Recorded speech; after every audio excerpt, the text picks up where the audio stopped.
Hello everyone and welcome to the Council of Elrond, where we discuss all things Lord of the Rings. I'm your host Johnny and I'm joined by your other host Dave, but today we have some very special guests with us who are going to help us break down the 6th episode of The Rings of Power.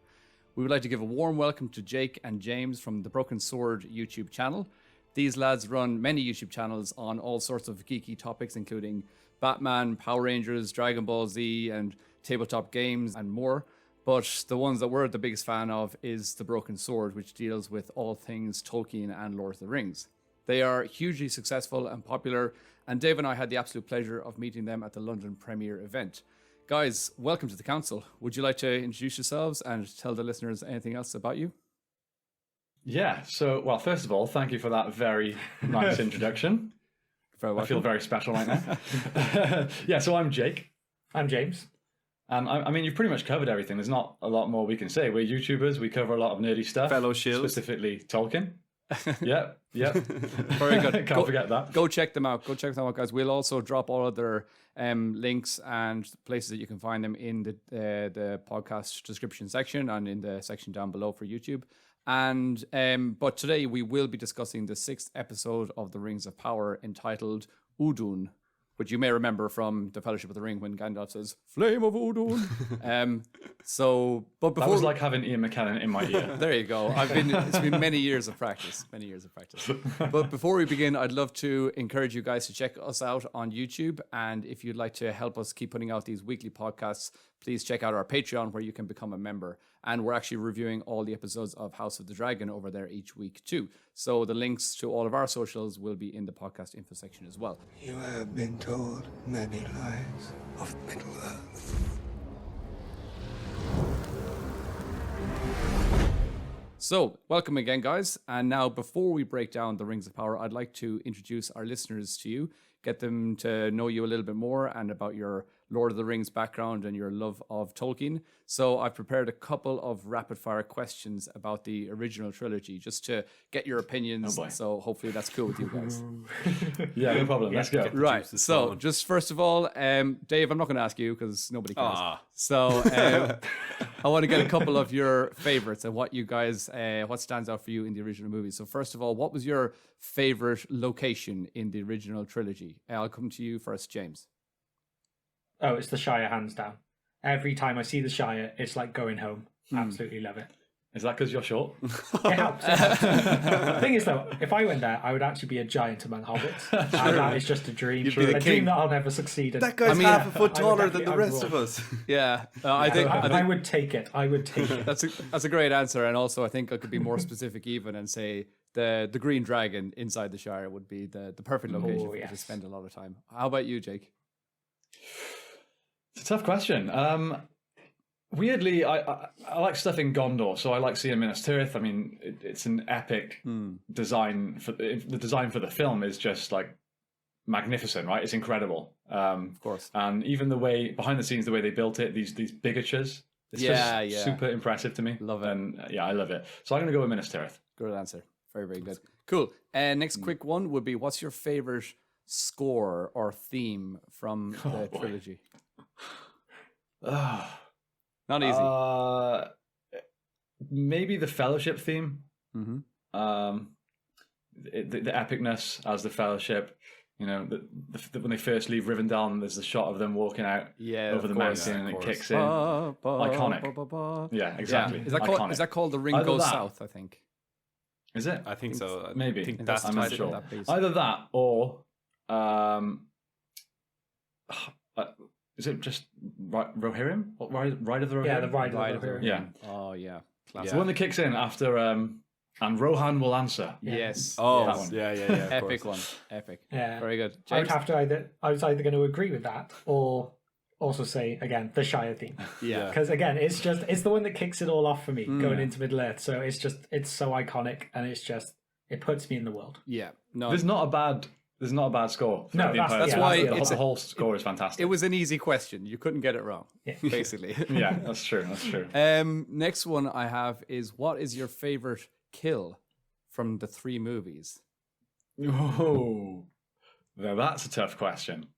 Now, That's just something I've one, never even one thought that about. the first one that like springs to mind that you're just like that was an epic kill. Weirdly, the first one that sprung to my mind was Fellowship of the Ring at Amon Hen when Legolas stabs the one with an arrow, pulls it out, and then shoots it. Yeah.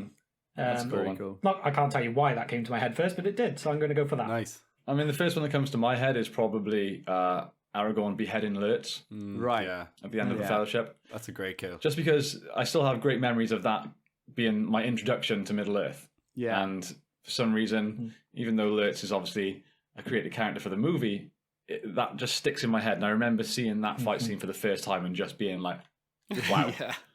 Oh, I love That how stuff's good. the way it all plays out, where he cuts off the arm, stabs him, draws him into his belly, and then cuts the head Yeah. off. I love it. Yeah, Yeah. it's a Right. great scene. I love the So good. swiftness of just killing this massive foe that had been built up, and then just like, right, let's move on. Next, what's like, Aragorn, he just runs away, and immediately he's like back into fighting mode. He's not like going to hang around and look at the dead body and think like, wow, I'm great, look what I just did. He's just like, okay, get on with it. So so I find that similar with how he kills Gothmog in Return of the King.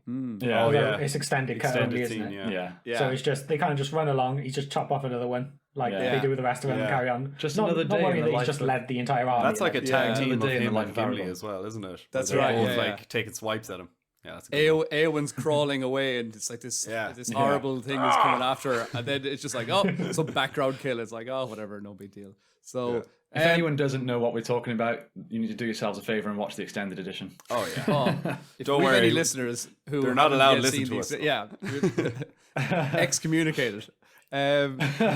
So the next one of your favorites would be, what was your favorite camera shot? And name the camera.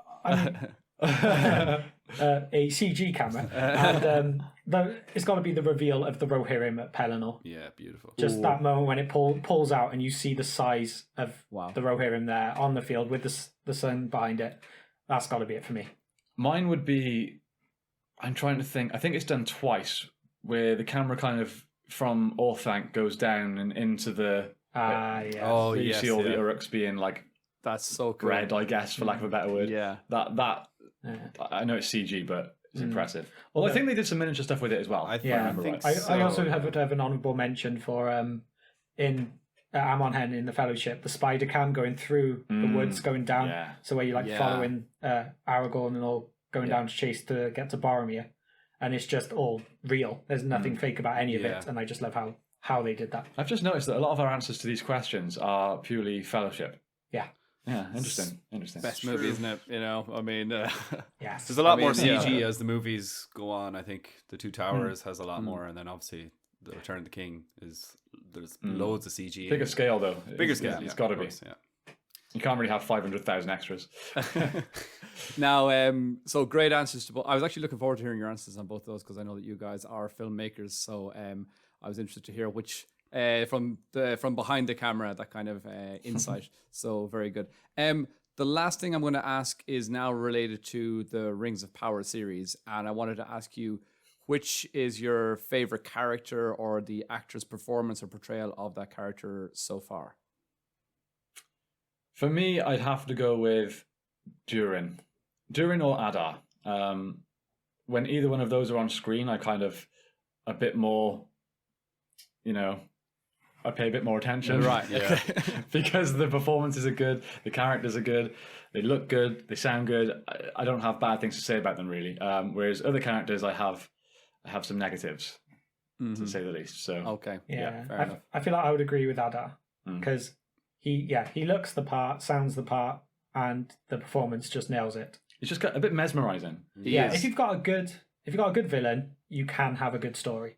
Without a good villain, you can't really have a good story, and he just nails that role. Well, we get to see an awful lot of him in this episode, so I'm excited to get talking about it because, Yeah. I definitely would agree with you. The more we see of Adar, the more intrigued I am in this story, especially the Southlands. It's been kind of a boring plot from the first 2 or 3 episodes, but once Adar got in, I really felt like it's kicking up a notch. So yeah, Yeah, I it's good agree. stuff. Yeah. One thing I will say about Adar, especially in this episode, is that I just have to turn the subtitles on every time he's on the screen because I can't understand anything he's saying. I'm just Yeah, like, in fact, we watched the episode this morning, and he had like a good 20-second bit of dialogue, and I turned to James and I said, "Was he speaking English then?" Yeah. It was just odd words. I was like, it's definitely English. Yeah, I just didn't understand 90% of it. Yeah, I mean, had the subtitles on the whole time, and I never really took notice because I couldn't really understand it. But sometimes it would say in Quenya, and then other times in English, and I'm like, really, Amazon? I think it's all in Quenya. But apart from just my lack of understanding of what he's saying, which also makes me think it's cool. Yeah, sure. I Ian agree McKellen, with that. like he couldn't understand anything he said. Yeah, he's king of mumbles, isn't he? Yeah.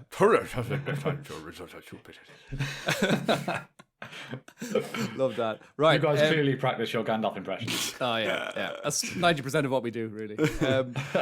So we're going to get into the episode now. And again, maybe just before we actually go and break down the things, I want to just have a little section here where we look at callbacks to the Lord of the Rings, because I think this episode had more callbacks to than any of the other episodes so far. So I'm just going to like list a few of them, and I don't want to go into massive detail on them all, but I want to get maybe a couple of your guys' feedbacks from them as well. So I've written them down, not really in any particular order. I don't know if this is going through it or not, but anyway, at the beginning, Bronwyn says, "In the end, this shadow is but a small and passing thing."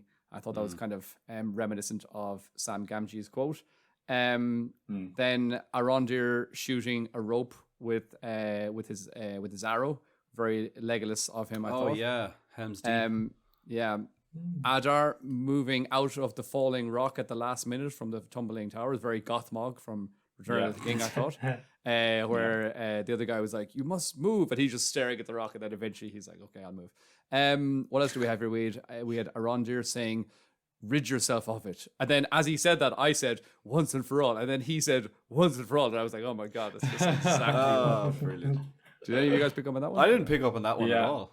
All right, yeah. I literally said it out loud as I was watching it. He said, "Rid yourself." And I was like, "Once and for all." And I was like, oh, he actually didn't say it. So then there was a couple of things with speaking Elvish, like Elendil calms down the horse by speaking Elvish to it. Also, Galadriel whispers to the horse to run faster, like Arwen does in the Fellowship. Yeah. Something else that maybe isn't massively, maybe it's just my mind jumping out at it, which was the very beginning when we see the sleeping quarters on the boat. It just felt reminiscent to me of the Return of the King, where Pippin grabs the Palantir, that scene where he wakes up and they're all sleeping on the floor and all that kind of stuff. There's one guy awake amongst all the sleepy. Yeah, that was the one thing. Yeah, You're reaching, but I get it. I'm reaching maybe a little bit out. And then the final one that I wrote down was a weapon or an item that cannot be destroyed by the skills that they have alone. So that was another thing as well, where it's just Arondir whacking the sword with a hammer, and I was like, oh, it's kind of like Gimli trying to destroy the ring with his axe. But those are my things that jumped out at me. Did you guys have any extra ones, any more, or do you have any opinions on those ones that you think were... Sometimes a callback can be a little bit too much on the nose, but I think some of them were quite nicely done. Yeah, I think one of the big ones was the way the water was flowing was very breaking the dam in Two Towers. Release the river. Oh, yeah, it felt very like that to me. And the way when it went down into the lava, that just felt like going down into the pits of Isengard. Yeah. Oh, excellent. Reminded me of that straight away. Yeah, very good. Very good. The whole episode felt, and we actually said this during our watch, it felt very Two Towers for the most part. Oh, yeah, that was another one with Bronwyn telling Theo to go inside and guard the ones because that's your role. You have to protect them. It's like, well, that's just Eowyn's job. Yeah, the one who wants to fight, but shouldn't really be there. Where he's just like, oh, I can fight, and he's like, or Bronwyn's just like, no, go in and protect the others. Like, that is why you must be there. Just felt like Aragorn talking to Eowyn in the Two Towers. Yeah, exactly. There was loads of things like that just like reminded me of the original movies. And again, like, I don't know why Theo was sent in to guard the people, because I mean, he's a young man who should be one of the strongest people. I mean, he's probably, how old is he, like supposed to be 16 or something like that, which is probably fighting age for those times. So that felt a bit weird. But also, what happened to his wound?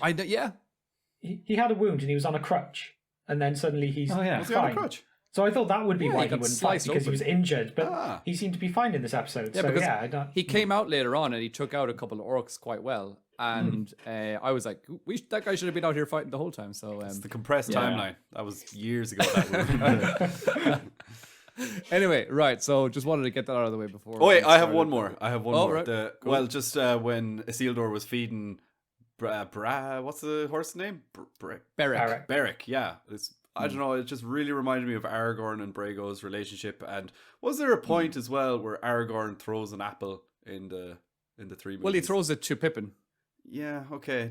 Was there another point where he just fecks it out into the water?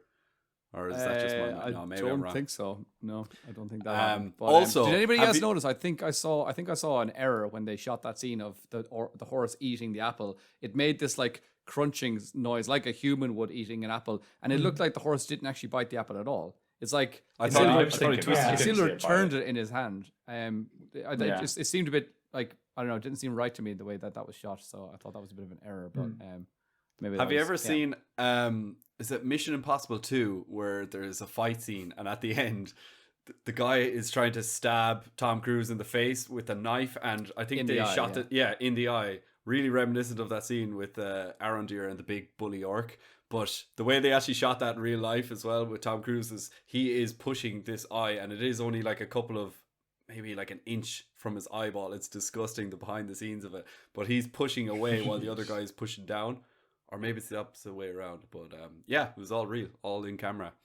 Oh, really? That was... Wow, that's dangerous. Yeah, very dangerous. But you're Tom Cruise, like he's mental. Yeah, Tom Cruise, what do you expect? True. Anyways. Right. Stab me in the eye, do it. It'll look great on camera. Did you ever see his story, actually, where he's talking about scaling the building in Mission Impossible 4? And I think it's actually Matt Damon that's telling the story. And Tom Cruise is saying to Matt, like, oh yeah, so I tried to get my safety guy to like tell me about how to do it. And the safety guy was like, you cannot do this. Like, this is insane. You will die. So Tom Cruise goes, so I got myself a new safety guy. What a hero. What a legend. Right. So we should probably start up a Tom Cruise podcast as well. Of our love of Tom Cruise. But anyway, let's move on to this episode. So this episode, we're going to try and go through it fairly quick, but I'm going to sort of go through it chronologically. And it opens up with the character of Adar, who we see, and he's there planting some seeds. And he says this thing of like, this, what does he say? New life in defiance of death, which I didn't know what the hell he was on about initially, but then it gets explained to us later on. And I think I liked the explanation later, but it didn't really make sense how Bronwyn just knew like the exact quote kind of thing. So that was a bit weird. But yeah, but also the quote didn't make sense to what Adar was doing, because the whole quote was, you bury one before the battle, and you bury the rest, basically, when you survive. And Adar's just there with like a load of them, just burying them. Yeah. And he's like, well, you haven't won yet. And also, Just he's burying it in Mordor or in the Southlands, which is going to be completely destroyed anyways. So it doesn't make any sense. Which is part of his plan. it's just a habit. It's just a habit of planting Yeah, seeds maybe. before, maybe. Yeah, old habits die hard and all that. Maybe he's just burning them to hide. I took from that they're trying to kind of show us, I think, that there's still a little bit of elf left in him. Yeah, definitely, yeah. He is a very cool. I like what they're doing with him as well. I think that's one of their well thought out characters. Also, as well, we should mention that this episode focused only on 2 plot lines, and then they eventually converge into one. So it was nice to not be kind of just jumping all over the place, and definitely. to actually see one story play out in quite a lot of details. So that was pretty cool. I agree. Yeah, and it was nice not having any half-ups, because I've gone off them. Yeah. They've gone bad.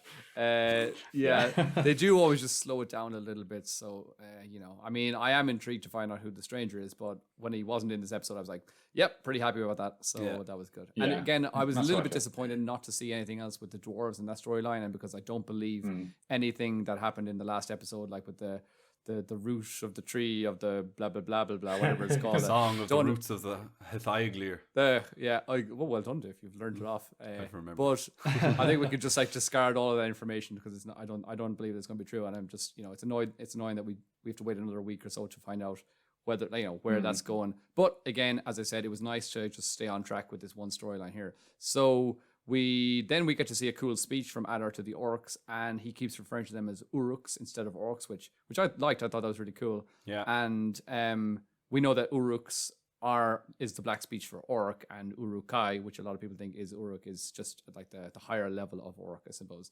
So we get a cool insight also into the orcs' motivation, which I don't think we've ever really seen before, where they're not just evil and they're blindly following their commander. They're also looking for a home, and they almost seem human in this episode, where Adar later speaks about them and says, that they have a heart and that they've been created by effectively he says Eru, because that's who he's talking about. Yeah.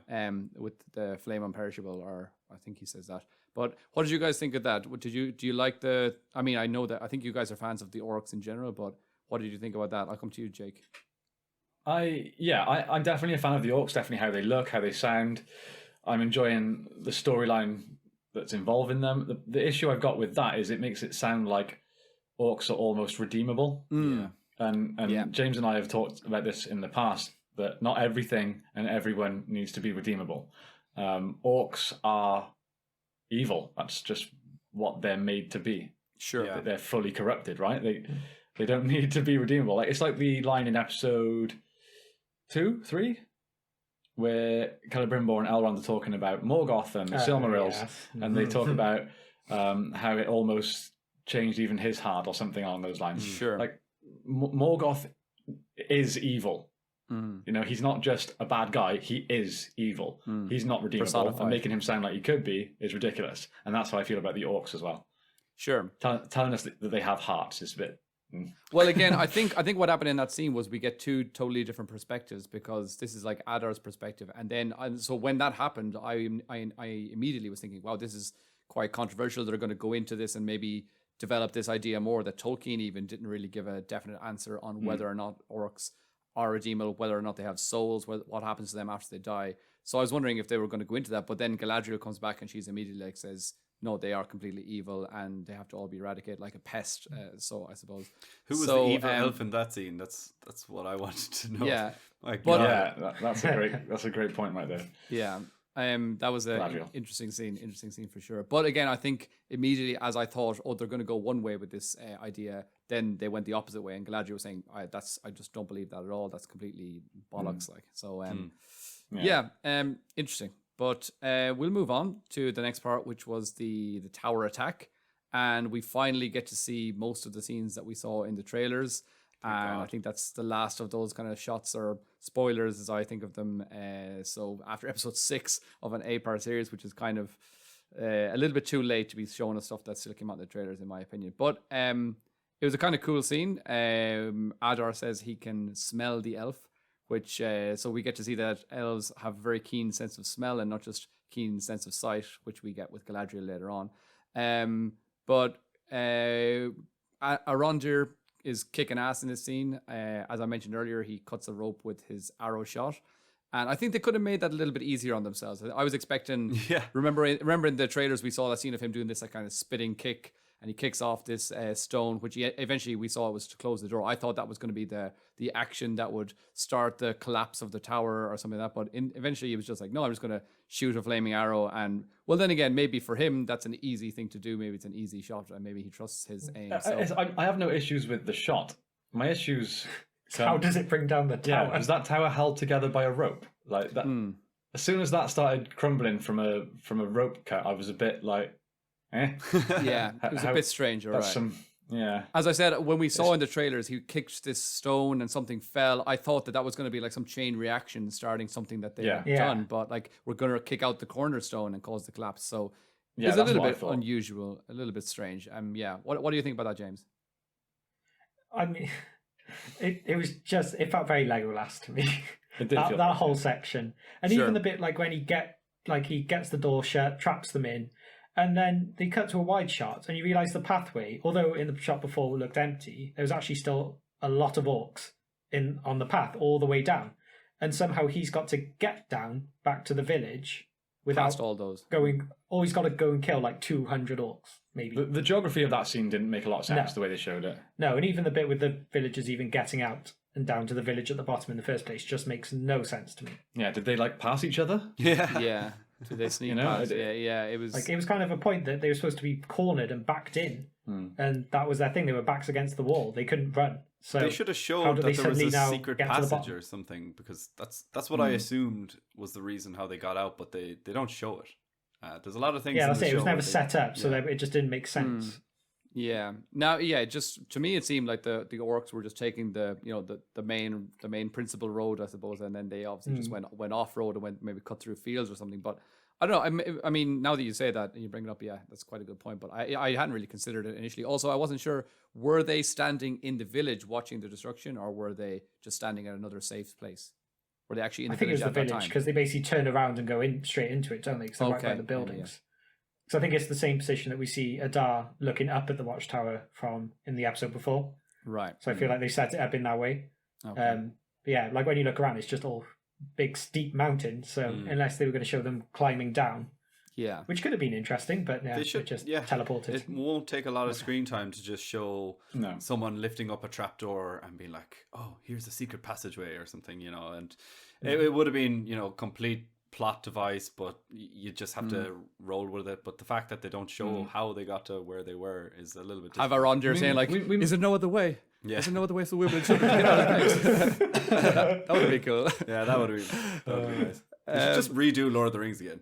Actually, I'd be happier, I think. Yeah, that'd be cool. Also, it was a little bit disappointing that in the whole episode we didn't get to see Adar whipping out that massive sword that we've seen so much in the program. I know, I said that because it's so huge. I feel like it would be a comical moment. Yeah. Like, hang on. Yeah. Hang on. Yeah. There it is. Final Fantasy style. That's what it would be like. Yeah, but it looks so awesome. I mean, maybe the blade's only tiny. It's just a giant handle on it. You know? That'd also be quite comical as well. Just it has this tiny, trying to make up for something. 2-inch dagger on the end of it. There was something cool about this scene when the orcs first enter into the Osterieth or whatever that place is called, and they're looking for all the villagers, and they're speaking black speech, and one of them says, and there's no subtitles for some of the parts where they're speaking black speech, and one of them says, Gimpatuluk, which is in the One Ring description, you know, Ajnag Durpatuluk, Ajnag Gimbatuluk, or something like that. And I think that means find them. Do you know, in the darkness, find them? Or in the darkness. One ring to find them. One ring to find them, yeah. So one ring to find them, but like that line very good, would just mean, I saw it on Twitter. But I did hear that, and I was like, cut that. I was like, give that to Luke. I think I picked it up, and I was like, oh yeah, that sounds familiar, and I don't think I pieced it together with the One Ring description, or the One Ring poem. But that is really cool. If they didn't even put that in, they didn't even put subtitles in to say find them. It's just a little background nod, and that impressed me. I mean, I was impressed first of all by your black speech, but again, just a little plug to an earlier episode that we did a few weeks ago, which was on the One Ring episode. We did an episode on the One Ring, and I believe you learned off all the black speech for that, and you read it out in our podcast, which was pretty cool as well. Good job, nice pronunciation, well done. Thank you. Very good. So that's interesting. I didn't pick up on that before. So good man. Also, I think the destruction of the tower. Maybe there was a few.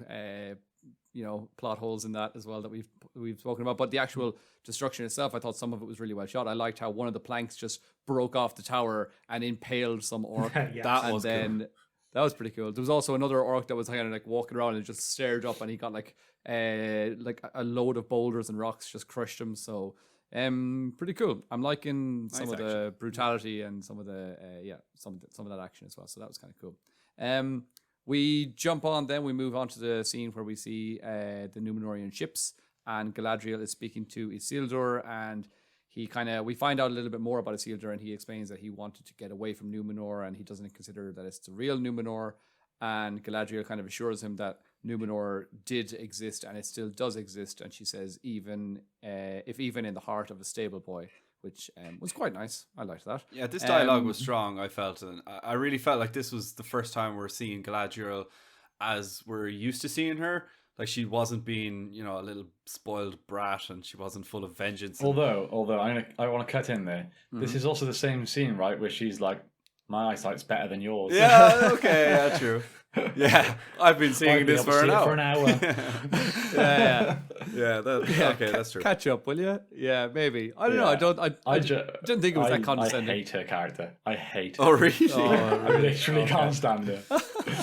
Right. Awful. I thought I'm not beating around the bush there. Yeah, that's fair enough. No, just get right out and say it as well. But I did like, again, her conversation. Now, not maybe because of what she did, but I liked her conversation a moment later with Elendil. I thought that Elendil's little, he said some very pretty dialogue about, watching the sunset, and I always watch the sunset from the east over the sea, and then I watch it. I watch it rise in the east and set over the land. But this time I'm sailing into the sunset, and it feels like I'm sailing into the night. So that was kind of cool as well. And then he kind of mentions how he's like, "Oh, by the way, my wife drowned." Yeah. And, which is like a little kind of I like that scene. Yeah, The dialogue, but I mean, everything that so far Arendir's been a part of, I have loved. I think apart from his initial introduction was a little stale, but since then he's been fantastic. So whenever he's another character that when he's on screen, Yes. I'm a bit more engrossed. But another thing about that scene which really bugged me is obviously Isildur comes out to get a glimpse of the land, and she says, "Oh, you'll be able to see it within minutes," or whatever she says. But then they kind of carry on a a in the background. You can just see loads of land. That's been in shot for a good few hours to the human eye. Sure, sure. So that did kind of bug me as well. But I kind of like I'll let that go. Again, maybe they'd be just standing timeline. there chatting for condensed timeline. Yeah, it is time compression. I mean, there are lots of little things that can bug you, but I'll put that down as a nitpick. But yeah, I did also pick up on that initially. But that was cool as well, and I agree with you guys completely that. What about you, James? What's been your opinion of Elendil in general? Even in this episode, let's even say later on, if we jump ahead and we say when he has that little conversation with Isildur, and he talks more about Isildur's mother and how she, first of all, we find out that she's drowned. Then we find out that she taught Elendil about the relationship and the bond between horses and their riders, things like that. I just think I'm loving every time Elendil is speaking. He's class. Oh yeah, I mean he just has the voice, doesn't he? The one that you could just listen to, and he could give any speech, and I'll follow him into battle. So it's like he could be talking absolute nonsense, but I'll be like, yes, come on then, let's take him. We should get him to be the narrator for the Broken Sword. If he wants to be the new narrator, I would happily. What's his name? Lloyd Owen. Oh, really? Lloyd Owen. Yeah, He could do Lloyd, that if you're thing listening, where mate. he could do the build Send your me an CV. army worthy of more. Yes. At the start of all your episodes. Yeah. Yeah, at the end of last week's episode, when he said, we sail northeast to Middle Earth, or whatever, I was like, that's so class. Yeah, he's good. Can I come? I was going to say that earlier if anyone wanted to know who my favorite character from the Rings of Power was, but look, it's fine. It probably would have been Elendil. That voice, and I think you're right there. James, was it that said that he just steals the limelight every time he's on screen? So gotta love him. Yeah, cool. Well, we'll jump back to the Southlanders then. They're preparing for attack, and Arondir, he's having a chat with Bronwyn, and he mentions one of the Valar who watches over growing things or gardens or something like that. So it's like, it's got to be Yavanna, right? Yes. So I think before the show started, we weren't sure how much they were going to like speak about the Valar and different things like that, and we didn't know how much how many rights they had to things like that as well. So it is cool to see them being mentioned quite a few times now, I think. So that was quite nice. Yeah, I kind of mentioned it in the breakdown video that we did, that it's interesting as well because Yavanna is the wife to Aule, who's obviously the other Valar who's been mentioned so much in this show. Aule's beard. Yeah. So yeah, he's obviously like. I wonder if they've only got like a few rights. Like they can't name all of them. Yeah. But Well, there's they a few, didn't even mention. and maybe they Yavanna come in as well. pairs. No. Yeah, I suppose. Yeah, no, they didn't In mention fact, it by name, Arondir did didn't they? even So, believe in her fully. He was just like, they say there's a rumor of a Valar who loves all things that grow. I'm like, you should be well into that, man. But, He's a bad student. He just didn't study. Didn't pay attention in class. He was a kid. Yeah. So then we get the night attack from the orcs, and they're arriving, and it's a very Home Alone type thing here where they're setting up these little booby traps. Are we skipping over them kissing? Oh God! Yeah. I just deleted that out of my brain. I'm going to try and skip very quickly over all Bronwyn scenes because she's my least favorite character so far. agreed. Bronwyn. Yeah, Even her accent bugs me. It's just like especially her accent. Why did so, you have something to say about their kissing? Yeah. Or... Go on, let it out. It's stupid. It is stupid. I honestly, watching that scene, I felt like they went, "Ooh, let's have them kiss, and we'll just put it here." And that's just what that scene felt like to me. There was no need for it. even I enjoy references to the Valar and things like that, and obviously talking about looking over people that guard things that grow, or whatever the quote was. It's very elven, and I like things like that. But this scene just felt like they put it there just so they could kiss for no reason. If you take that scene out of the episode, it doesn't really change anything. Was this the first time that they kissed on screen? Because I think it's the first time. I didn't really as well. I think.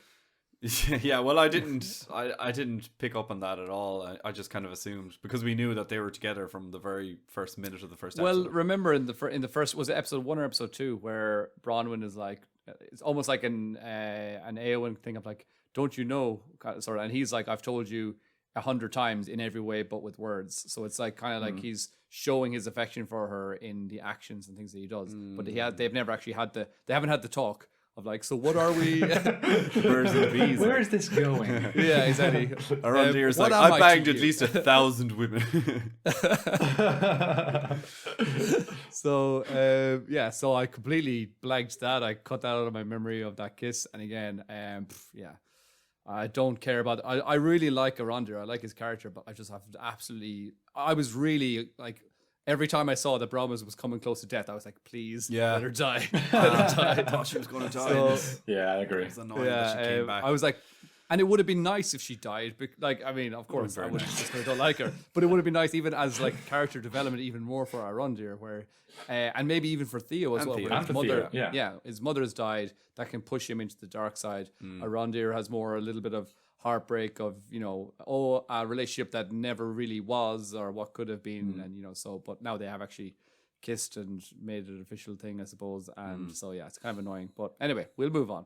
The orcs attacking, that whole burning carts rolling in, kind of again really kind of Come back to Bronwyn being annoying. The trap that they set where they had these 2 carts, and apparently 2 carts on fire is supposed to block an entire army, whereas later on we just see the orc just kicking over this little like wooden fence, and it was like, okay, come on through this way, guys. It's like, I did say that. Yeah, also though, you've got a question as well with the cart thing, is why did they put her and that other woman there to like spark this thing to light it, when Arondir's already shown he can shoot a flaming arrow very accurately, and it was a much bigger target than a piece of rope. So yeah, they didn't even use that little spark at all in the end, wasn't it? Just the orc's torch. No, it was the orc's torch. Yeah, with her scream of let's bring. Yeah, I hate it. Any movie that does this, when you've got the bad guys facing the other way, and then the protagonist or the main character is like, before they hit them. Yeah, no, I hate that. It's also like a thing when you've they got go a free like shot. turn around. Why stab him in the foot? Yeah. Yeah, let's stab him in the foot. Why the foot? Why so bad. So bad. Yeah, she did that as well in the very first orc attack scene as well. She just kept screaming. She was like, yeah! And it just sounded so crap at the screen. Oh, I don't know. Didn't like it. Also, okay, there's a lot of things in this show that they keep... Go on, sorry. No, I was going to say, since we're on the Bronwyn hate bandwagon, the scene, I was really enjoying that vicious scene where Arondir was fighting that giant orc. And in the back of my mind, I actually think I was saying it to myself. And I think one time I was sitting there on my own this morning watching it. I think I said it out loud one time. I was like, please don't let Bronwyn come in and save Arondir. That doesn't make any sense. Oh, yeah. No, I was like, I knew I knew that's what was going to happen. And I was like, please just let Arondir do it himself and show that he's capable of this. And also, I mean, I think he was like, there was one point where he was doing quite well in this one-on-one fight.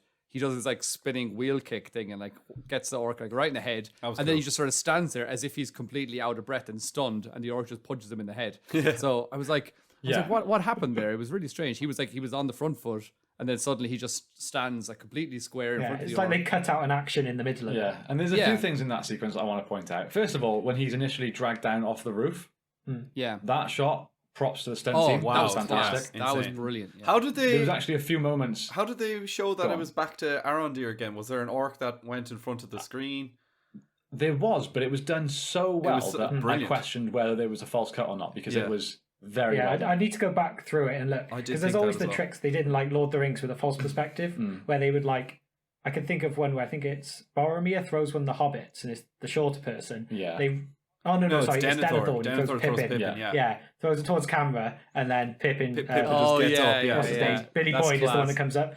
Yeah. But I can't think if they would have done anything No, I like don't that. think they did. And there was also a shot where the Uruk kind of throws him, and his back like hits the edge of a well. Yeah. Just before Yeah. the eye thing, and it shows that it's Ismail. You can see it's the actor. Yeah. Yeah. Yeah. That's very, very impressive. Either very safe stunt work, and maybe it's like a rubber well or something like that. Probably so is he's as willing well. to do the Probably, stunt, or very, Well, very. to be clever fair, he's camera. wearing armor, so he's probably so padded as well, which helps. Yeah, but the Still, shot you they can get some normally wouldn't serious allow actors to. like Oh, yeah. whiplash on your neck with that kind of an Yeah. action. Yeah, right. Yeah. I think that whole Yeah. The other- fight sequence was very like there was a few things that I was like, I don't know, but I really enjoyed most of it in general. I think So did especially I. There was the one shot that was super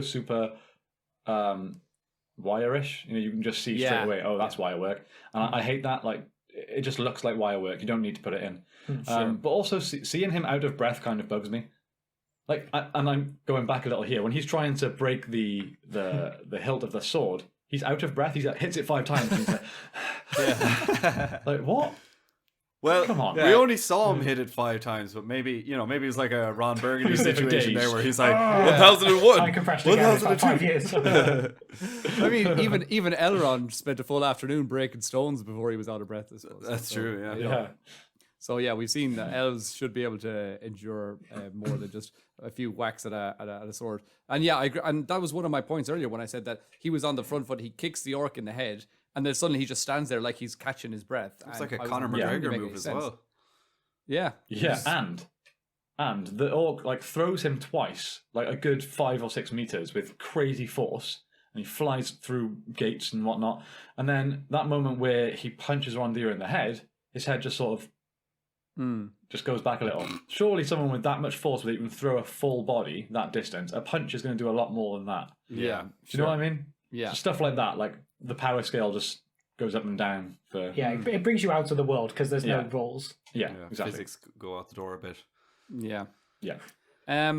So then we get the little scene of them being cornered in the tavern. They find out that the people that they've killed, the little victory that they had was that they've actually just killed all of their old mates. The other townspeople. Very small number of orcs actually in that area, and most of them were just the other humans. So that was a kind of cool little reveal. I liked that. It was cool, but then I felt like what did they expect? They knew that half the people went away, and I just assumed that they knew that there were some humans in this army, and it was when Arondir started noticing the red blood. I was red like, blood, yeah, I was like, of course, I just assumed half these people were men, and you didn't like them anyway, so Sure. I don't know. Yeah. It was a cool reveal, but I just it was one that I just had already assumed going into this fight, so. Yeah, if they had captured the other half of the people, not voluntarily gone, it could have been more of a reveal. Oh, yeah. But yeah, because you knew they chose to fight, you're like, oh, well. Yeah. Yeah, I don't care. that was literally what you said when we Yeah. watched it. You went, well, what did they expect? Yeah. Yeah, it's like, Yeah. No, but we killed them. It's like, you know well that you were killing men. Yeah. Like, I think for me the reveal was more of the fact that the number of humans that were there as opposed to the orcs, as in it's kind of like the realization of, oh shit, we haven't killed any of the orcs really. They're all still out there and they're all going to attack us in like a few minutes. Okay, yeah. So that's what I thought yeah. from it. Like, and again, like, I suppose it's makes also more sense. it's still going to be a bit of a shock to see like, oh, this is my neighbor who I've known for 30 years and I've just killed him. So I mean, Finally. yeah, he was pretty prick. So, but then we get that cool scene of Adar again, his presence coming into the tavern, and they just start slowly killing these different people, like just sticking the sword into their bellies and just like slowly So going brutal. through. Oh, yeah, that first was a proper, like, oh, Yeah. no. Yeah. Oh, yeah, Nasty. that was really cool. Yeah, we didn't really touch on how gross the thing in the eye, eye. yeah.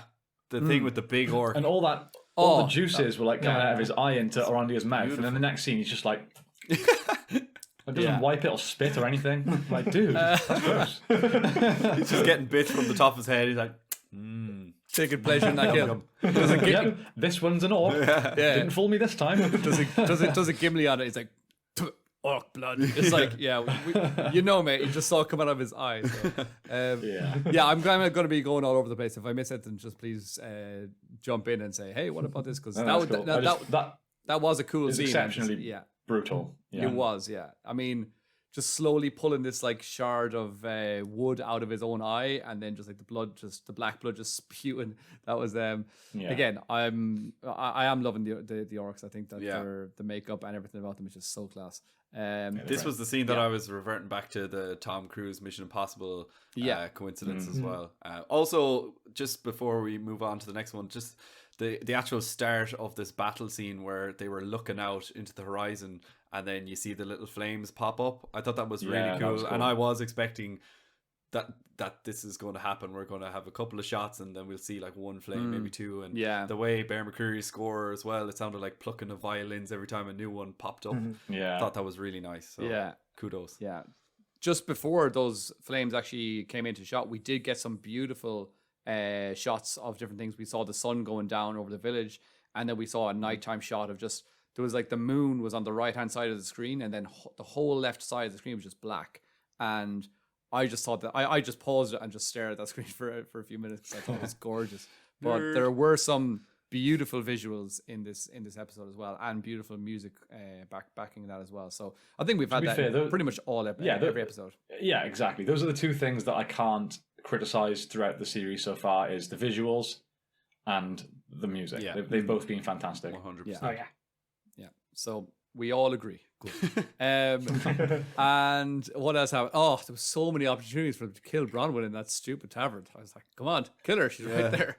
And he was like, next, the woman. And they'd killed everyone else so quickly. And they were like, slowly just like, are we going to do it? Are we going to do it? And then it's like, can I also, as soon as sorry, Dave, as soon as Arondir was like, I'm going to hide this, not even you can know. And then Theo was just like staring over in the background. Yes. And it's like, surely Arondir is better at, realizing someone's following him than having like some who's supposed to be like half crippled Theo just crawling after him.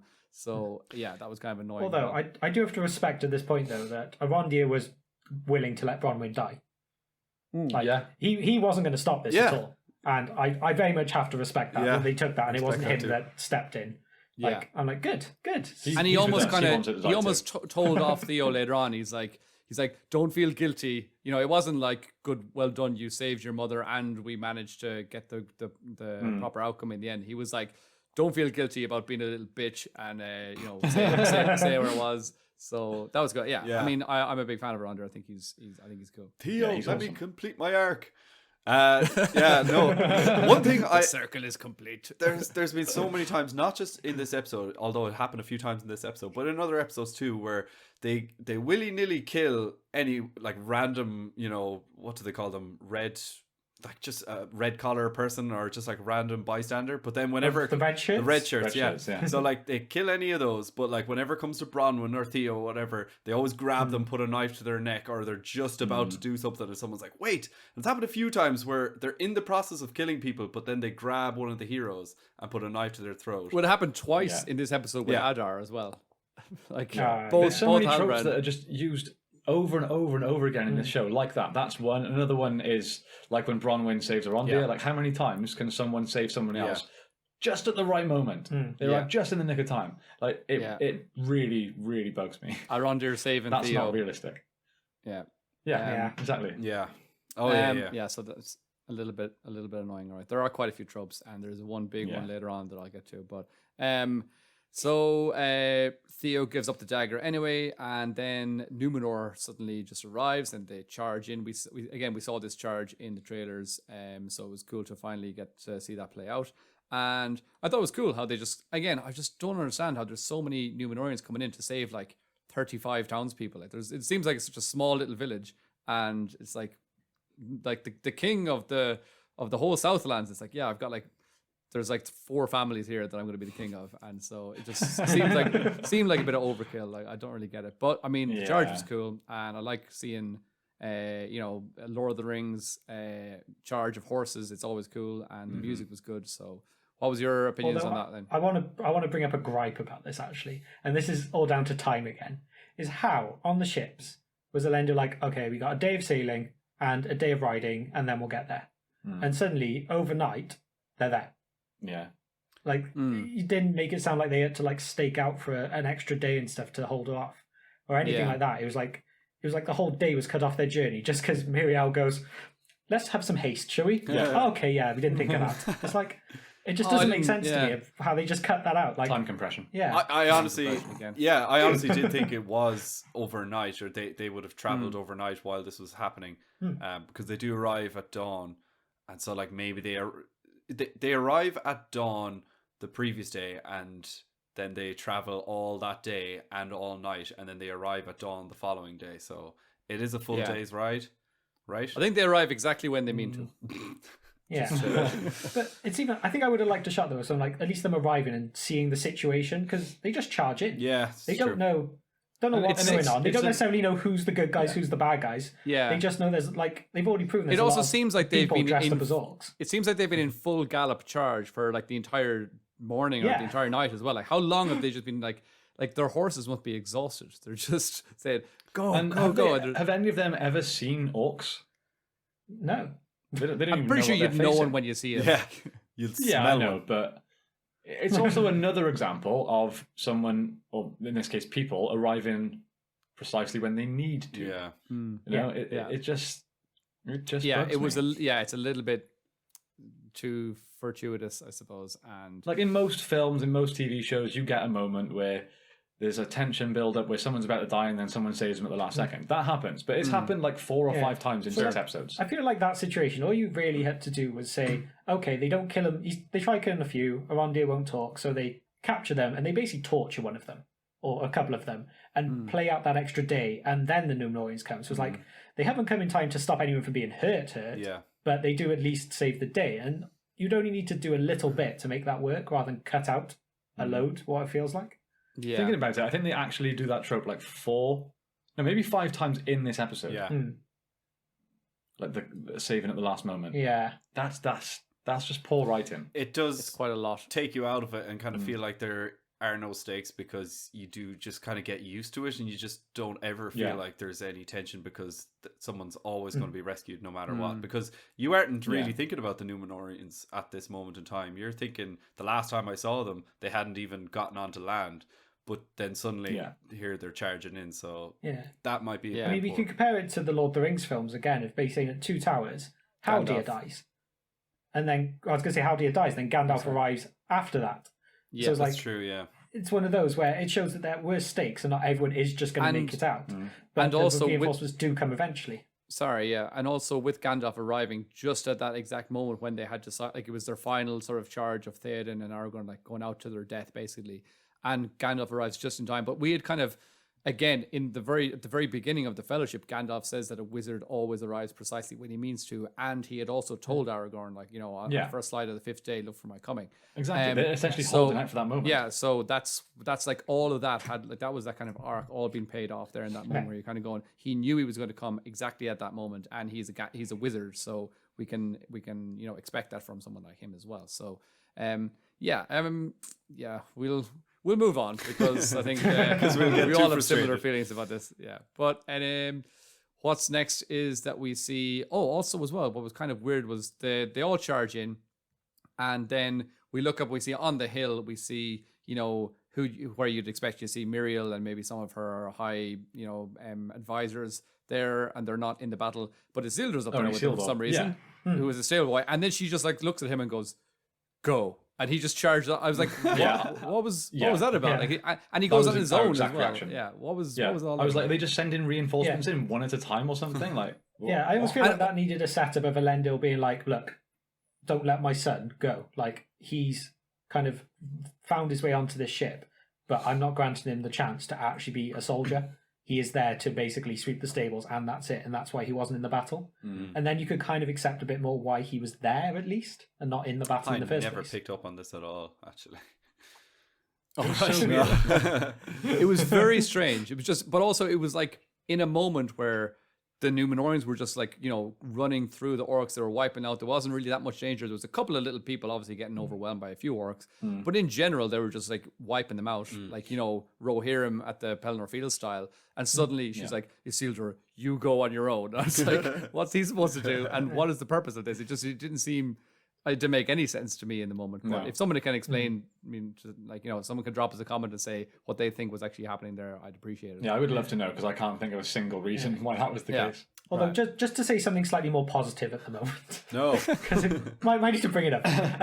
I do feel like the horse charge, though, is they really got the point of the weight of the horses across well in this, Yes. which may sound like a really random thing, but like it's maybe one thing that goes against the Rohirrim charge at Pelennor is that all the orcs just bounce off and there's no like broken stride or nothing. Nothing feels like there's a big impact. Where this, every horse hit feels like there's damage. And it's just one of those little bits that really sells you on that battle scene, and I think they did really well with it. Although I think they take away from that again within a few minutes, but we'll get to that. Right. Yeah, we're not there Okay. yet. Oh well, I was going to say I was going to actually say that the horse stunts in this episode were incredible, and I don't know, Jake, is this the thing that is going to be taken away later? But I thought later with the Halbrand stunt, I thought that was incredible. How like that was a real horse, was it? It didn't seem like there was any CGI in that where it just like flipped over and landed on its back, or I don't know, just the way that they actually did It that. in looked stunt. fantastic, but I- what did that horse weigh? Like 5 pounds? Because how is his arm or shoulder not ripped out the socket? Who Halbrand or Halbrand. Oh, right. No, Halbrand. because Imagine holding the weight of a spear, full arm length out, and then a horse charging into it. You're Did not he winning that. did he still hold on to the spear, or did he just throw it in, or what happened? he No, he held No, on he to it. held 'Cause it. if you holds let on go to of it, the horse is He going to basically carry on. swept the leg. That's Yeah. true. Yeah. the thing was, I thought Yeah. he was going to try and like jam it within the horse's stride, but he kind of just put Yes. it right out in front of Yeah. the horse. So I thought that was a little bit strange. If he jammed it in there, It's almost like some Sauron strength. Well, maybe it wasn't so badly shot then. Maybe, Yeah, maybe. there's a reason behind that as well. So, but in general, this Um, battle was pretty cool. There were a lot of nice little fight scenes and Yes. choreographed bits, which I enjoyed. I agree. and I'm gonna No, thoroughly yeah, I enjoy agree. looking back at it as well. yeah, Yeah. I'll be rewatching it again after we finish recording this. Now, what's next? Elendil gets saved by Halbrand, and I think I enjoyed Halbrand a lot. Just in this the nick of episode. time. Just in the nick of time. Just in the nick of time, exactly. Again, it looked like Isildur was going to come down and get that save of his father, but we see a spear being thrown, and it turns out it's Halbrand, who kind of similar to, again, I can watch any movie and I'll be reminded of Lord of the Rings, but it reminds me of when Boromir was saved by Aragorn throwing the sword in the... It's the little nod. in Yeah. the and the little nod, yeah, when they're in the Mines of Moria. So that was kind of, I don't know, as I said, maybe I'm reaching again because... Bit reminiscent, a little, yeah. A little bit reminiscent of that. But Yeah, no, see, I saw it as the Warg attack one, where, isn't it Aragorn yeah. on the horse, throws it Oh. and it lands on Gimli, Yeah. throws the spear into the Warg. yeah. I saw that one. Yeah. I think we're all the same. We By all the just way, get there's reminded so- of Lord of the Rings. By Yeah. Yeah, there's so many anytime I see it. parallels between Halbrand and Aragorn, though, right? There are, yeah. I see a lot of it online. Yeah. People Yeah. are just saying they're just rewriting Aragorn's story. Unless he does turn out to be Sauron, it is essentially Aragorn's story. They're just rewriting Sauron's story. That's Yeah. not fair. It was weird then later on as well, where they're like, "Oh, the king has returned." He's like, "Are you the king?" And he's like, "Yep, I'm the king. I'm here." It just seems so No, weird. he needs to pause for 20 seconds. Am I the king? Yeah, Yes. gives a little smile and just like flicks his hair. He's like, "Yep." Now I'm this the was king, honey. this was another part where I really like Galadriel. I think we've kind of all gotten over the fact that she's warrior Galadriel at this point, but I did enjoy seeing her, especially the dodges with the spears. They were really, really cool. At first, They were quite cool. there was a couple of things like when she was in Numenor and she was training with the soldiers, and I just thought that whole thing was a bit janky and quirky and just, I don't know, she seemed like she was having a good time, but she just seemed like she was a bit of a spoiled child where she's actually in a battle and she's doing all the moves, dodging spears. That was really cool. So Yeah. I liked it. I like Galadriel in this scene. I did like I- that. Yeah. Sorry, jump in Yeah, I there. was gonna say, I kind of felt like that thing though of leaning off the side of the horse was almost like they're like, oh, this looks cool, and they wanted to do it a bit, like maybe one too many times. A few times. Was They it? did. I thought it was like Yeah. I thought it was like a 3 times, one-off maybe? thing to do it, but It's like when Yeah, that was it's like when overused. someone takes a shot at a goalkeeper and it's kind of an easy enough save and they do a huge big dive to grab the ball and Yeah, right. do one from Yeah. cameras. Hollywood It's a save. spear. Probably this would do. Yeah, maybe. You know? Yeah. It's only this I'm- big. but again, I suppose she's just like removing her entire body as a target. And she's got. There's definitely that reminded me of some other movie. I can't even think of it now. I think it was some, like The Last Samurai or some sort of movie like that, where there are these like Mongolians, and they're just amazing horse riders, and they're always doing these kind of stunts where they hop off the side of the horse and they kind of bounce on the ground and come back. They on do again. that when they jump up on top and like shoot their arrows, where they're actually almost standing hunched on the horse. Isn't that in the last one? I can't remember what movie it is I'm thinking of, but it reminded me of that, which I don't know. I just thought it was kind of a cool little thing, and I agree that it was fun to see. Maybe they didn't need to repeat that action and just have the I agree. There was the one moment where she does it the one time, and there's she's approaching an orc and she beheads it, but from like this upside down, near the ground angle. Like again, physics didn't really make a lot of sense. I'm going to say I loved it. I loved it. Did you guys like Arondir fangirling over Galadriel as well? Where Theo was like, I did. Who is that? I did. And he's just like, that is Galadriel. The whatever. Yeah. But I kind of was expecting Theo to be like, who? Yeah, exactly. It's like, that means nothing to him. again? It's just... Yeah, I know, but it's just one of those movie tropes again where someone's like, who is that? And then you give the name. Yeah. But Sure. But again, I suppose on it. Theo knows Arondir fairly well, I suppose. And he was like, oh, well, if Arondir is starstruck by this person, they must be important. So. yeah, I liked seeing him starstruck Arondir. Yeah. Yeah. It was cool. Also, I made a note when I was watching it of the music when Galadriel was chasing Adar on horseback. I thought it was incredible as well. That's it the was music. a great scene going through that forest with all those trees, and the music just built up, and that was an amazing scene. I'll come to you, Dave. What did you think of that scene? No, I was just going to say I hadn't heard that music yet, and that's the one that Bear McCreary has done twice live. Do you remember he did it for the after party that we went to, and also that was the first time at Comic-Con when they did. Sorry, yeah, chills. Yeah. But like, that whole it gave you chills. Is that what you're saying? it gave me chills, that operatic thing, or the choir and the opera. I can't remember the title of the song, but yeah, it's got some weird like it's almost like Nampat something. I know Nampat is the orc one, but it's got some weird like elvish title as well. I've listened to that one quite a few times over the last few days actually as well. It's an amazing. But this is the first time fantastic. I think that we've heard it in the actual Rings of Power I think so. show. I think so. Yeah, You might be right. I'm not sure. That was cool. What did you boys think of that? From even just the way that scene was shot. Stunning.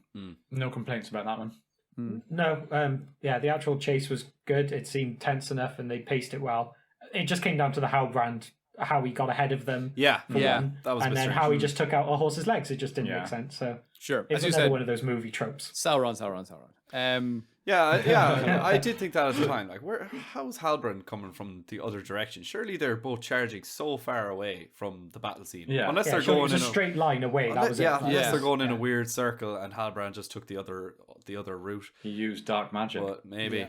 But also, while we're on the subject of Halbrand Sauron, there was the moment where he briefly talks to Adar when he's chained up. Oh yeah. And as Halbrand's walking away, he says like, "Who are you?" And he just sort of pauses for a moment. Casually looks over his shoulder and walks away. I was waiting for like the sunglasses to come on. Yeah, that was a confirmation for me, I think. Just to harken back to the little chase scene there with the horses, obviously that really was reminiscent of Arwen's ride away from the Nazgul, and the fact that she says Nora Elim, which is like stride hard or so like run fast or something along those lines. So something like that, which is really cool. It's the exact same line. It's a Glorfindel line, right? Originally, probably Glorfindel. Yeah. Also, does Glorfindel actually say the line in the book as well?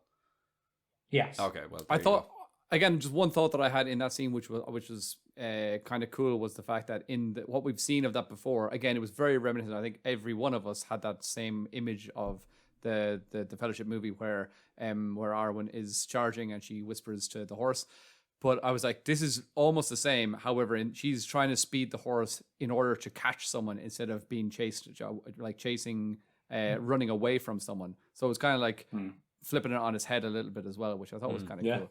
Yeah. But also I think it was cool when Halbrand was standing over Adar and he just says, "Remember me?" And I was like, is that because you used to be his boss? Or, well, I think it might be. I think it literally could be him saying, "Do you remember me?" And he's like, "No." And he's like, "Well, yeah, you thought you destroyed my old form, but now I've taken this new form." And also maybe when he said, if he said, "Remember me," and Adar's like, "No," he's like, "Oh, this whole like shape-shifting thing actually works." Nice one. It really works. Really? Do I not look like the Lord? Or potentially, just thinking, is if it's maybe Adar's like, it's a plan that this is Sauron's plan and Adar's in on it, but he can't reveal it. So he's almost like testing him. It's like, you still in on this plan? Like, are you still aware? Maybe. So he's like, do you? Especially after He's he like, just no. So stabbed it's like, his okay, hand. we're still good. Yeah.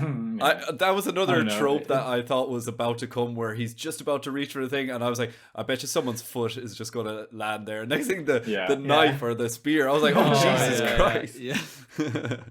And that was the reveal of him bleeding black blood as well, which is quite cool. That was very cool. Yeah. Right, cool. I didn't actually pick up on it then until later on when Galadriel put the blade to his neck, and then we get it even clearer when she's wiping the black blood off his off the sword. Yeah. So that was very cool. I liked that as well. Then so cutting to that scene then as well, we come back, we get a little scene of the Haldar being named the king, and nothing really amazing happens there. Sorry, what? Yeah, You said Hadar. That's like a mix of Adar and Halbrand. Now we got Haldar. I don't know. Yeah, I was going to mention jumping to the scene of Adar, and then I got confused. I'm sorry. So we jump to the scene of Galadriel questioning Adar, and I thought it was really cool. We go straight into the barn, and the camera's got this tilt to make you feel really uneasy, and I thought that was a cool little way of it being shot, and that was a cool scene. Again, I liked. There was some things that I was a bit confused about. How, first of all, Adar was saying, okay, like it looked like we're going to be led down this road of how orcs have souls and that they are redeemable. But then we got Galadriel saying, from my perspective, that's not true at all. And we get the reveal. Oh, sorry, for me, I thought, this is the reveal of him having the black blood. But we find out that he is actually indeed the father of the orcs, and he is the original, and he even refers to himself as an Uruk. So there was a lot going on. There was a lot happening in that scene. But I think for me in general, I really like that scene. What about you guys, James? I felt like it started strong and kind of ended a bit Galadriel-y. Yeah, I agree. I think the dialogue at the beginning of it and the way they were setting it up, and you could see Adar trying to get in Galadriel's head and stuff, and I think all that was being built up well. But the fact she kind of snapped and basically threatened to like torture him, it just seemed that seemed off to me. But it was stupid. She basically threatened to keep him alive so that he could suffer and watch them all die. And then it was like, I'm going to kill you. Yeah. Like, Yeah. why bother making this really big threat? It just... But also the big threat wasn't from Galadriel. my point of view, it's bad writing. No, it's definitely not Galadriel. Yeah. She is Sauron. It crossed my mind during that scene. Honestly, I would be happier with that than her actually being Galadriel. Wow. Could you imagine? That would be an amazing twist. That would be class. Yeah. It was weird how, like, we've seen that in so many movies before as the villain saying, I'm going to keep you alive to watch all your family die, and then I'll kill you last. That's like, we've never seen that from like our big hero, I think. Protagonist. Yeah, that's exactly what was going through my mind during that scene was, imagine if the music was slightly different and if it was Adar that was saying this to Galadriel, then you would be like, exactly. oh my God. She's not a likable character in any way. No part of her is likable. No. There you go. I like her hair. I think it's lovely. I like the actress. Yeah. Just don't like what they've given her. Yeah. No, yeah, it is a bit strange the way we're 6 episodes in and we still haven't really warmed to her that much either. So we do get the confirmation in the scene of Adar. I think you kind of mentioned it, Johnny, how he was one of the original corrupted elves that Morgoth had taken in, and the fact that he's still alive kind of confirms that, elves are like orcs are immortal in a way. I know we talked about this in our orcs episode, how some can die of disease and some can then this, that, again, and the other. no, I would say not necessarily, because remember the orcs that are what he calls now his children, they could be like, they could be generations and generations of breeding.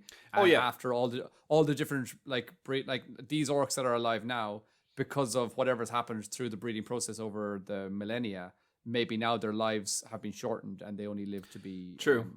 But like the length of a life of man. If Adar is like the first and true Uruk that he kind of thinks of himself as, he's immortal. Like he's not dying anytime soon. And that's the question: what would happen to his soul when he gets killed? Because it is weird how he still holds on to some of those elvish traditions, and he still basks in the sunlight. He still speaks Quenya. He talks about his days of living in Beleriand, and there are a couple of things that make you feel like some of his soul is still there, but at the same time he bleeds orc blood. He refers himself as an Uruk, and it's a little bit confusing, but I like it though. I like this. I like being confused. And being, I like being confused.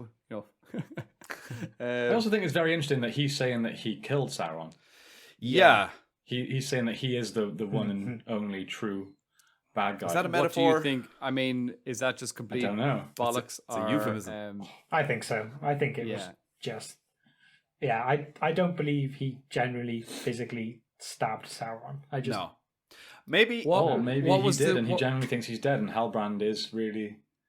They could be going down that route. I don't know. What was does anybody remember the quote that he said of how he said he killed Sauron? He said like he split him in two or something, or He said yeah, something like that. I think it was pretty much like a stab and split in two, wasn't it? Because he got fed up of him basically experimenting on his children. yeah, Which that is was interesting. Yeah, which is understandable. Yeah, I can't see how that could be. I just can't see how they would do that. Obviously, 'cause he obviously doesn't kill him for one. Sure. But I just don't get how they would work that into it at all. The first time Sauron's body is supposed to be destroyed is the fall of Numenor. So they're either changing that canon there, or else it could be a metaphorical thing. It could be like Anakin saying, "I killed Darth Vader," or Darth Vader saying, "I killed Anakin." Isn't that what he says? Yeah. So maybe Adar is Sauron. Who knows? We don't know. Very confusing. If there's no other comments on that, we're going to move on to what happened to the dagger, which was, I can't understand how you could reclaim this massively important thing that's wrapped in this little blanket and not go, I'm going to have a little look and make sure that it's in this blanket and make sure that that's actually the dagger. Or and, at least put something that's the same shape inside. Yeah. It was an axe. I mean, not really. I mean, well, the only positive thing, or the only thing that I could say for that would be that the person who reclaimed it, which was Galadriel initially, I suppose, or Halbrand, I can't remember which one that picked it up initially, neither of them had seen it before, so they didn't know what shape That's it true, was supposed yeah. to be. That's true, Like, yeah. the only person that really But should have Arondir known, was carrying it around. Arondir then was carrying it around, yeah, and so was Theo, so, there was no excuse, no excuse for But that. also, obviously, when Adar first claims it, at some point he's got to do the old switcheroo, right? And he gives it to Waldrick. Well, he says earlier in the episode, like, I've got a task for you, doesn't he? So. But after this whole thing that he's been doing, right, has been looking for that weapon. Now, that's been a lot of work. A lot's been at stake in finding that weapon, that key, I suppose. Mm-hmm. He finally finds it, and he's like, here you go, man that I've known for 2 days. Yeah. You do the important Does bit. he not You have just like a trust really this guy. highly trusted orc that's, his, just Yeah. because we know who Waldrick is, I suppose. Yeah, that's the only reason. but at the same time, like, he does get Waldrick to do that sacrifice thing, kill whatever that guy's name, Rylan, or I don't know that kid's name. Rowan. But Rowan, and then that was kind of him sacrificing himself or committing himself to Adar. And you see as well upon that battle, he's his right hand man. Waldrick is right beside he's Adar on his when shoulder, they're marching up. So I did kind of feel like True. right, he has crossed a border and he is well in there with Adar, and Adar truly trusts him. That's true. Yeah. Yeah. So Nazgul take that, territory Jake. for him. But one thing as well that I was really hoping was not going to be true has turned out to be true, that this The dagger MacGuffin. is in fact a key, and in a literal sense, which I was really hoping that wasn't going to be the situation. But again, I don't know how you guys feel about that. I didn't like that at all. The idea of you just get this sword that we've, it's a power, but you just pop it into this little keyhole and twist it, and that's the thing. I mean, it led on to one of the most incredibly beautiful visual scenes that we saw, but didn't like that. I don't like that idea. What's your idea of that? I 100% agree. I like you said, I love the visuals of the lava and the flow of the water going through the pits and stuff. That looked incredible. But the idea of, just get this random dude from the Southlands to turn a key, which creates Mordor. What? Yeah. Like, I mean, mad. I would rather, if we're going to see the creation of Mordor, I want to see Sauron stood there like, some black speech using some magic, and that would be cooler than. yeah, exactly. But what I don't understand is if this is all that it has been created for, and there's so much importance of releasing this dam or whatever, why does it have this other dark magic where it drinks blood, where it has to form into like a fully fleshed blade. Like is there a I thought there power was going to be within more it? to that. That's Is that's this the one last of my we've seen points, of that the it's kind of sword? annoying that. Yeah, I don't know. I hope that there's more to this sword, and it's not just that it is actually a key. Because as I said, I think that's kind of lazy. I don't really like that idea. And for what it actually did of releasing the dam, that was nothing that a bunch of really strong people couldn't have gone and broken the block. Yeah. It wasn't like anything. It wasn't like a magical gate as such. Yeah. It literally just it was a dam which could be broken, as proven by Ents. Yeah. But yeah, like I could kind of get on board with it because I think I'd accepted that it was a key because I just didn't feel like they were going to be clever enough to do anything different with it. So I felt like that was going to happen anyway. Maybe not to the extreme of like releasing Mordor into Mordor and erupting the volcano, but the magical key thing I could kind of get. Like I wasn't that bothered by. But literally the whole thing where it kind of tastes blood and then the flames and the smoke create this sword. Like that's completely irrelevant now. Yeah. It's completely pointless. It could have just been the payoff didn't come. Yeah, it could have just been that they put the hilt in and twist the hilt, and that's it. It was unnecessary for It would have changed nothing. But It also, wouldn't have changed anything. Yeah. like if you actually just like take a step back and look at what it actually does. What does it do? It's twisting something, and all it's doing is knocking a couple of rocks down. They still had to build this big trench, so that trench, it didn't like unlock a trench. Like whose master key stroke was it to have this key that just like unlocked a dam? Like how? Yeah, because if the orcs hadn't dug all those tunnels, it would have just flown onto the. It would have just been like this. Basically, onto the whoever plains. made this evil blade thing was like, so this releases the dam. If you ever want the Don't dam release to be it until you dig all the tunnels, please. Make sure you do them in the right order. Okay. but But again, it was cool that we see. Okay, this is the reason why they're digging the tunnels as well. And when they say how did actually they cause the eruption of the volcano, it was cool to see. Oh, they've actually just pouring water into it. I never would have thought of that. And I don't like. Would that even work? I don't know. yeah, I looked it up. But water did? mixed All with right. like lava, it creates an explosive effect. So like when I cool. saw it, it looked like, oh yeah, that would make sense. But then after I was like, I wonder. But like initially, Yeah, it would have been a bit awkward if it just put it out. yeah, that would have been awful funny. But that would have made more sense though, because the dam was built by the elves as a watchtower. So the good guys built it as a way to protect it. So letting it go then would almost be like, well, we're helping extinguish the end fire. It's like a backup if they came back. Yeah. It's very confusing. Maybe it was to release. Maybe the elves built this dam thing, and that was to put out the lava if it kind of seeped out of the mountain. But the fact that the fact that the orcs tunneled it right into the entrance created the explosion that would erupt the Mount Doom or Druin.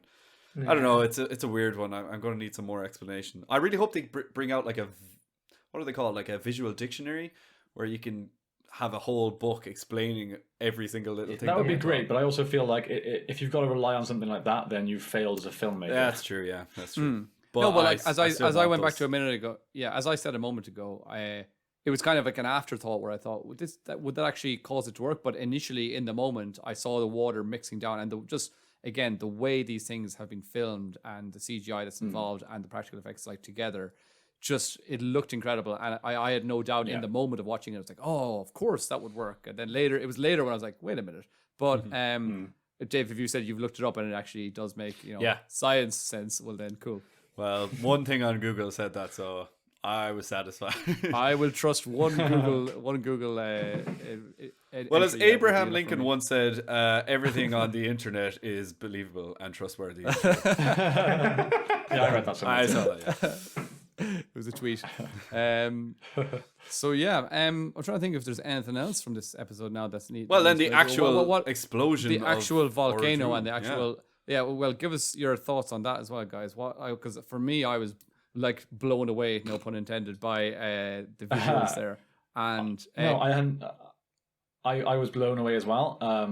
Although it's very, very odd that Galadriel was not blown away. Yeah, sure. Like surely, like lava kills people, you know. Pompeii, like most of those people lava. died by the actual ash, and we've seen. I know, Johnny, you said we've pretty much seen everything from the trailers now, but I did remember that trailer scene of Galadriel waking up. We know with what's the going to ash. happen. She's we know what covered the beginning in of hot, episode 7 is going to be. molten ash. Like Yeah. I don't know. So- That's just a silly scientific thing. Like they got one Also- thing right, and then I've just remembered something we've forgotten, guys. Oh, right. The kiss scene. We have forgotten the scene of dialogue between Halbrand and Galadriel. Oh where no. he says like, "I will never forget the feeling of riding into battle with you," and she's like, "I felt the same." I felt it too. purposefully skipped over that because I was God, just, yeah. don't really want to talk Okay, about it. I looked at James and I was like, "I'm out. I'm done." Yeah. Okay, I'm gonna play devil's advocate here because I didn't necessarily take that as like a sexual thing. Oh I no, took me neither. that as I took that as like a bond between people that's not in any way like That that. love That's killing. for me, that's setting up almost Halbrand to become a Nazgul. Like they get so close, she builds him up for him to fall and have a massive effect on her. That's kind of where I saw Any it kind going. of love story here doesn't work for me. I don't care. No, if but it's that's not what I'm saying. sexual. I didn't get that from this scene. I got it as a more Tolkien I agree. relationship of bonding. I agree. personally. I got But I that. know a lot so of I people just- won't. I disagree. Okay, and again, like I mean, it's open to you can have your own whatever you feel about that. But I agree that I didn't feel I was worried. I was definitely worried when they started talking, and when towards the end, again, like Halbrand sort of like looks over at her kind of slowly, and he's all looking sexy, and I'm like, oh no, this is very dangerous. But in general, I didn't get that feeling that it was going to be that they were going to be trying to push that love story. I thought it was going to be more of like brothers in arms kind of bond sort of a thing. Nah, Yeah. well, the way that line was delivered when she was like, "I felt it too." Yeah. That combined with the fact that Halbrand was initially listed, was it on IMDb or somewhere, as Galadriel's love interest. Those two things combined. I think that was written by just some idiot. Yeah, I don't think. Yeah, it was just some website. I don't think it was like an Yeah. official. As Yeah. Abraham Lincoln But But that once was written said, before this even came out. You get so yeah. I mean, like just yesterday, I was on my phone and I was just flicking through something, and I saw this thing, and it was like saying "Rings of Power" writer confirms plot hole something. And I was like, oh, well, like it was very clickbaity, and I was like, all right, I'll click into it. I clicked it, and within the first 5 seconds, I could see that they were saying how. Like it was like many. First of all, the person that was writing the article was like, "Oh, at the end of the Lord of the Rings movies, Frodo and Sam are taken to Mount Doom by the eagles." And I was like, "Well, I'm out. I'm already out." Like, but I was like, "Okay, I need to just read on for a bit more." And they were saying like basically this big giant plot hole was the fact that the eagles could have just flown them to Mount Doom, but from the beginning of the Rings of Power, we saw an eagle being killed by a dragon, so that was the end. And I was like, this is just complete bollocks been written by some idiot who doesn't know anything really. So Jesus. I mean, I don't believe. Yeah, so I've got the same kind of feeling about that kind of thing that they're saying. Oh, this is Galadriel's love interest. I don't believe. I will I not. certainly hope not. Yeah. If they do pursue a relationship between the two of them, I don't think I can defend the show in any way. well, Yeah, that, anymore. I don't think be- that they will pursue a relationship between the two, but I definitely think that they are trying to tell the audience that they have feelings for each other. But they're probably saying, here, like mainstream audiences that don't know anything about Tolkien, these two have a connection, but like we're not completely going there so that the Tolkien fans will be, ridiculing the show. I think they're just playing with that gray area where they're like, we'll appease to the mainstream audiences, but we're not going to make them kiss or anything. So yeah, hopefully not. But yeah, this ending, pretty insane. The visuals were incredible. Did seem like Mount Doom was really, really far away, and then suddenly, I would have been okay with one or two big kind of crater things, or not crater things. What are they called? Like not meteorites. What are they called? Rocks flying out of them. Essentially, just yeah. the debris, basically. The debris, that is yeah. on But top like, of it seemed like loads were hitting them, and they're really far away. So I don't Also, know. did any of you guys pick up on the fact that there was loads of extras just running around and nobody was looking up? Nobody was like, where are these rocks coming from? There was people just kind of running, looking straight forward and then getting crushed by the rocks. So obviously the extras just run around and look like everything's like, there's mayhem ensuing. I'm not defending, but they did shout the line of just run for cover or Okay. get to cover. Okay. So, But I as don't- you're I don't know running if to those shots would cover, have been before or after that. line. I imagine as you're running to cover, you'll be looking over your shoulder and you'll be able to see at least some giant boulders coming towards you or not, because it just Yeah, seemed I like... mean, I don't think they haven't put too much attention into what the extras are doing. There's a shot that we looked at Yeah. earlier from the episode where Arondir has been captured, and they're all trying to hit their chains to escape. Remember that scene? Yeah. Yeah. I think it's episode 3. There's a shot of a extra in the background, and she's got like a mallet or something. I don't know. She's just hitting the ground and completely missing her She's chin. not even looking down or She's anything. just She's like looking over there. She's like, It's like a Monty Python thing or something. Yeah. Oh, brilliant. Oh yeah, and again, I mean, we can pick those kind of things, but I mean, if we go back to the original Lord of the Rings series, we can find so many background extra things that are silly or whatever as well. So I mean, that happens in all sorts of it happens in all filming projects. So I mean, I'd be more concerned about if we've got problems with the writing or story rather than just some extra doing something. No, I stupid. agree. I saw a comparison with Game of Thrones because there was that one like famous picture where there was like a Starbucks cup or something in one of the episodes that was left on the table, and that was just shared around by them being like, that's really funny. Whereas Rings of Power, everything gets shared around, be like, nope, it makes it the worst show ever because you made a mistake. Yeah, I shared that on Twitter last week. All right, just saying like, this is something that was kind of no big deal. It was just sort of behind the curtain. And now any small little thing like that, like any little mistake or background thing, it's just like the end of the world for people that want to just hate on the series. But I mean, that's fine. Yeah. So I think that was most of the episode. Does anybody have any remaining thoughts? If not, I don't think so. no. Right. I mean, Overall, what do you think overall? where would you put this episode overall compared to the previous ones? Or where does it stack up? It's difficult because pacing wise, action wise, it was probably the best one so far. But there was also so many of those tropes, like those I'll arrive at the last minute to save you, and it just removed so much tension for me. And Galadriel being not Galadriel, stuff like that really, really knocks it down for me. So, yeah. I don't know. I don't even know what to say. I don't know where to put it. Right. Okay. I would probably put it as one of the more enjoyable episodes. Like if you're going to tell me now, I have to sit down and rewatch one episode of the 6 so far. Probably going to pick this one. Okay. But again, it's an action big battle one. I'm probably more likely to as that kind of thing. It kind of all comes down to the same issues of there are many issues, but it's not too bad. Okay, Dave.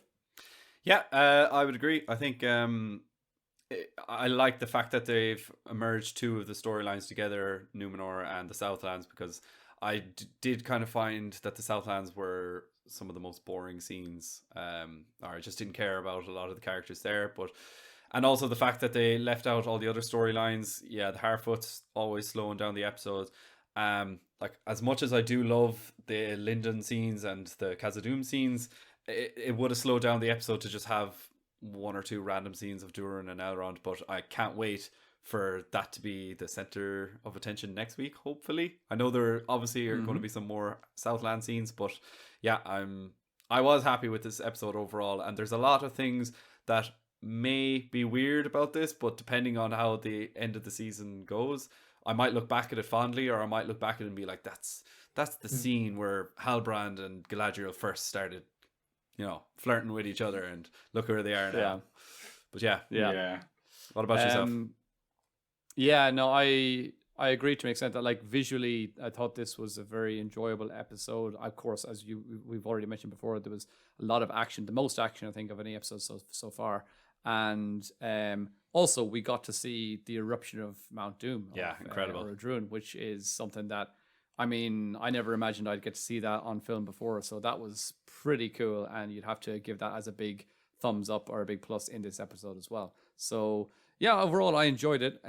As we've mentioned in our breakdown, there were quite a few things and quite a few tropes that were maybe not my favorites, but to stack it up alongside other episodes, I'd say this is well up there, maybe the best one so far. I don't know. I think it was pretty good. One last thing to mention is, as soon as I saw the title of the episode, Udun, I was like, Mount Doom is going to erupt. Like, that was a little bit of a spoiler. So yeah, but I think we kind of expected it to happen sooner or later before the end of the series. So yeah. We must join with him, Gundam. We must join with Sauron.